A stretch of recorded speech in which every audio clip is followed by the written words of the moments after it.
Njengengxenye yokubungaza amaciko ezwe, ungqongqoshe wezemidlalo, ubuciko nokungcebeleka uZizi Kodwa kusasa uzoba nesidlo sasebusuku ukuhlonipha abaculi bakulelizwe abanqoba izindondo zama Grammy. Umcimbi uzoba seCampton Park empumalanga ye-E-Goli. Ukuzokabanzi ngalo mcimbi sixoxisane nongqongqoshe uZizi Kodwa.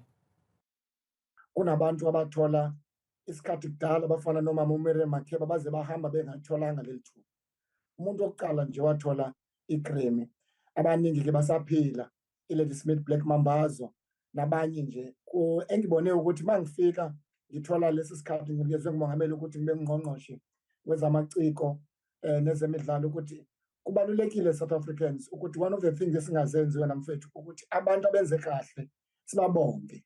Okubalulekile ngakusasa okunye sizokuveza ukubaluleka nje kwamasiko ethu nje nomculo njena ekwakheni izwe, ngoba uyoqaphela ukuthi kumazwe amaningi, ngithi amazwe amaningi ame kahle nje ngekwezomnotho, uthola ukuthi arts and culture is one of the major contributors in the economy. Nakithina ungathola ukuthi umuntu ofana noKhuzani nje uhamba neqembu lensizwa ezipha ku6 or 7 amathuba omsebenzi lawo. Uma umthatha uKhuzani usaphesheya uthola ukuthi athole umuntu ukuthi abasize udala amathuba omsebenzi.